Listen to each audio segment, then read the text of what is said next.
Hello, bienvenue pour une nouvelle vidéo. Aujourd'hui on se retrouve pour une vidéo recommandation, conseil, cadeau pour les lecteurs, lectrices, sans que ce soit des livres à acheter. C'est parti.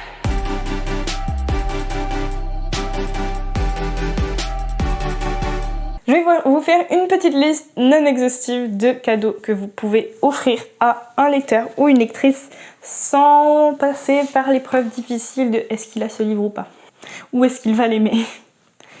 Premièrement, ce que vous pouvez acheter, c'est des marque-pages.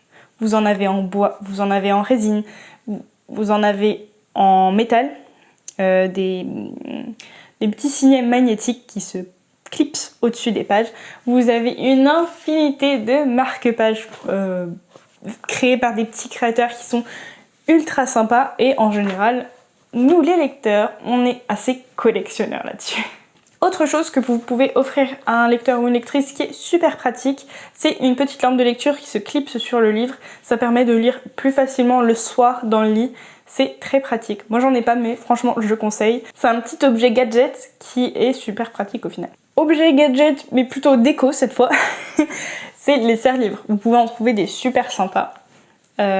Et du coup ça amène à la fois le côté déco et le côté pratique pour la bibliothèque. Une chose sympa, et du coup je peux même pas vous présenter parce qu'elle n'est pas chargée, ça, en tout cas la mienne elle se charge, c'est une lampe livre. Alors les lecteurs, je pense qu'il y en a, peut-être que ça ne plaira pas forcément à tous les lecteurs, mais une bonne partie, il y a une bonne partie pour qui ça peut plaire.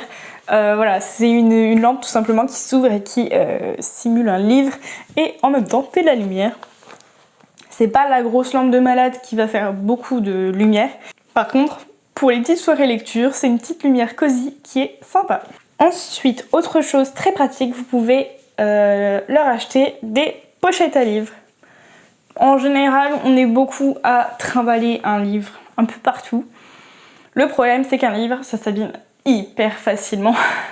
Que ce soit hardback ou pas, que ce soit paperback, poche, il s'abîme très facilement. Surtout dans les sacs où on fourre un peu tout au final. Et donc du coup, les pochettes à livres, c'est super sympa. Ça amène un côté esthétique, ça protège le livre et au moins, il n'y a pas d'excuse pour emmener un livre partout. Je sais qu'il n'y a pas longtemps, ma soeur m'a fait la réflexion comme quoi elle prenait jamais de livre avec elle parce que dans le sac ça s'abîme, etc. Et je lui ai dit que les pochettes à livres existaient. Donc voilà, c'est quelque chose auquel tout le monde ne pense pas, mais vraiment qui est un objet mais presque indispensable pour un lecteur. Autre chose que j'affectionne tout particulièrement, ce sont les carnets. Alors, il y a les carnets tout simples, entre guillemets, que vous pouvez prendre autant pour un lecteur que pour un lecteur qui est aussi auteur. Les carnets, ça sert toujours, on trouve toujours une utilité. Et en plus, vous pouvez en choisir un, voilà, très esthétique, très joli. Ça fait toujours plaisir. Mais aussi, vous avez quelque chose qui existe qui s'appelle un carnet de lecture qui va permettre au lecteur de répertorier toutes ses lectures tout au long, voilà, de ce qu'il lit. Ça n'a aucun sens cette phrase.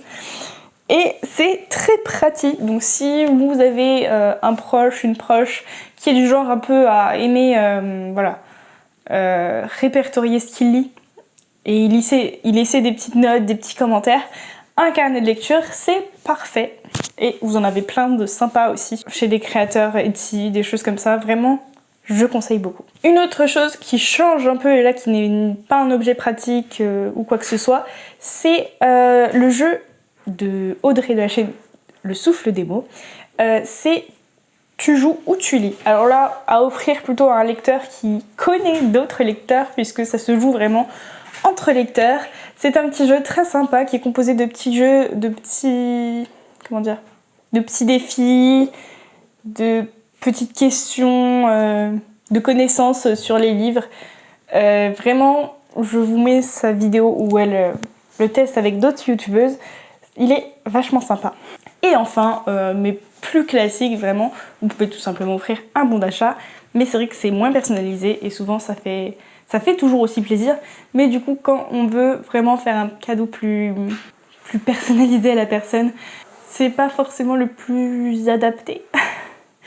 Donc si vous voulez vraiment faire un cadeau qui plaira à coup sûr à quelqu'un et qui montre que vous y avez mis du cœur, je vous conseille plutôt de prendre autre chose qu'un bon d'achat, même si ça fait toujours plaisir au final.